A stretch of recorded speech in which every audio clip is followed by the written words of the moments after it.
forgotten. But exactly 119 years after, is it not saddening that our people are still fighting for the same things? To be included, to speak freely and be heard, to be remembered, to live without fear. For sure, there have been laudable milestones, and many of our people are living in better conditions. They have better access now to almost everything material. Economic numbers show that our nation is wealthier than before. But the root of our problem, and the people suffering on the ground, is our failure to equitably distribute such wealth. A Forbes article explained the problem this way. The richest 20% of the Philippine population receive 52% of the country's total income in 1994. Nearly 11 times the share received by the poorest 20%. Indeed, from 1957 till today, aside from brief periods of improvement, the country's Gini ratio has changed little, consistently remaining the highest or one of the highest in Southeast Asia. In 2009, the poorest 20% of the population accounted for just 4.45% of national income. These numbers represent real lives, but they have yet to show if the improvement in the poverty figures have made a difference in income inequality. As the population of the poor grows, the rich get richer. Clearly, the work ahead of us is still huge. The long path towards democracy and the movements that came afterwards, sustaining it, strengthening it, and now defending it, has been marked by dedication, honor, and valor.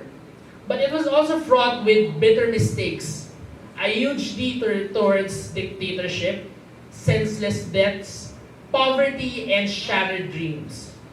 Is it not true that here and around the world people are crying out, if democracy is so good, why hasn't it addressed the suffering of the world's poor?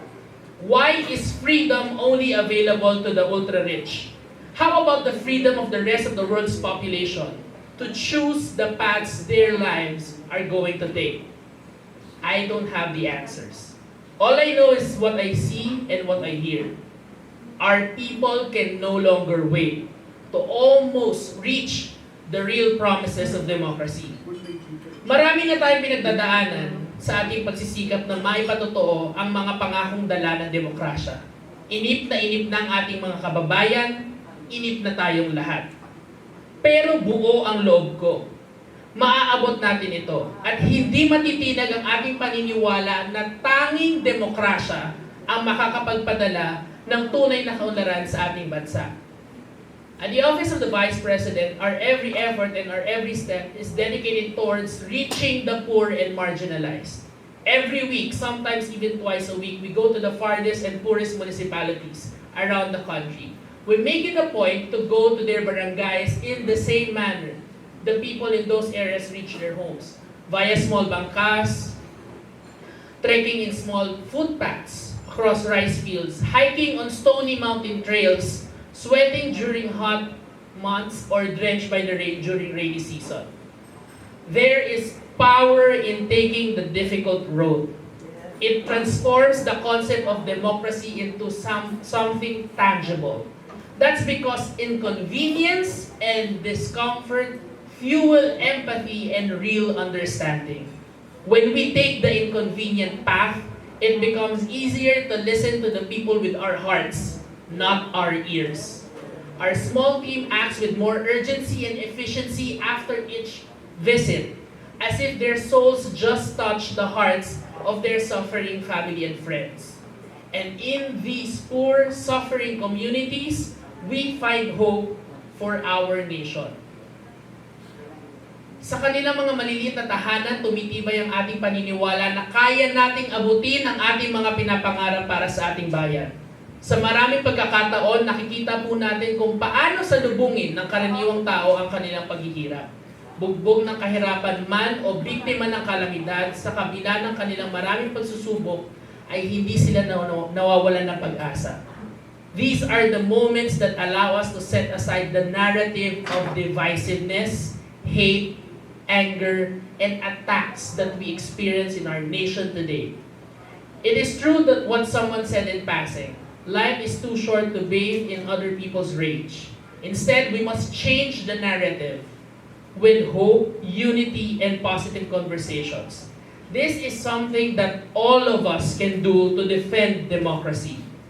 This is something that anyone, notwithstanding political color, tribe, religion, or gender, can do to fight for truth and freedom.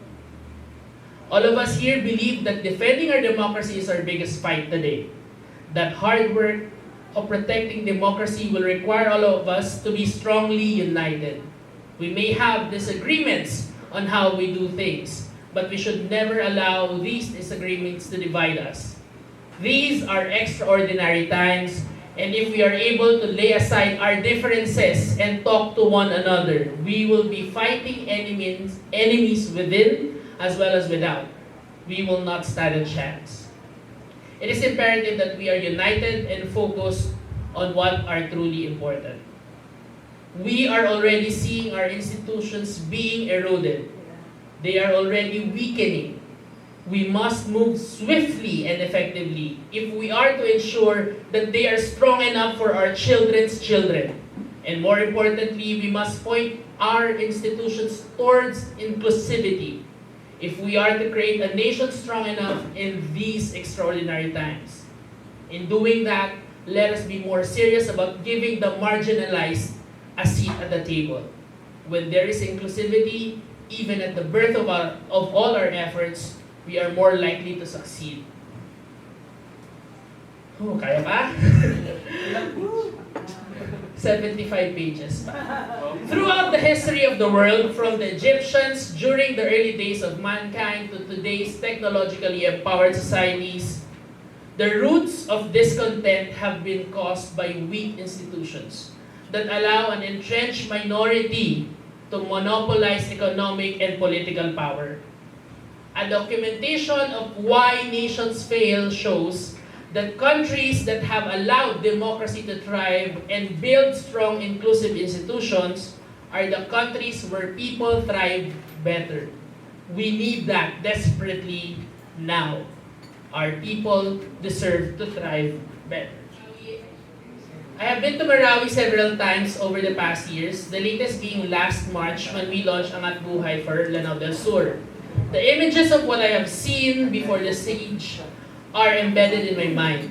People were hopeful in spite of their poverty. I visited again 2 Mondays ago after the war began, but only went as far as Iligan City to visit the dead, the wounded, and those who were at the evacuation centers. The stories of the wounded who were extracted from the ground zero and the cries of those caught in the crossfire continue to occupy my thoughts. Less dramatic and quiet, but no less urgent are the problems of hunger and stunting among millions of Filipino children. Did you know that 95 deaths every day among children are caused by hunger? We have real problems because of the erosion of our institutions, and we need real and urgent solutions. This job will not be easy. The world today is a very different place. What worked before may no longer work now. This is the time to admit that where we are now in our journey towards democracy may be the result not just of other people's mistakes, but also ours. Where did we go wrong? How do we now move forward? Last page. The most courageous act, perhaps, is to acknowledge our weaknesses, and that it is time to listen to others with divergent views. We have done that today, to talk to one another. And because of that, we should be full of hope. Let us listen to each other and continue to collaborate. We must do this more often, not just during the celebration of the day we first let the flag of our independence symbolize our dreams for our people. Let us build bridges of understanding, not walls. Let us bury our egos and our pride and let empathy arise. Let us not just think of democracy as a concept, but as a means to lessen the suffering of our people. Let us not defend democracy for democracy's sake, but for the emancipation of the last, the least, and the lost. So on this day, Let us once again celebrate the greatness of our nation, our people, and most of all, the glory of our future. Thank you.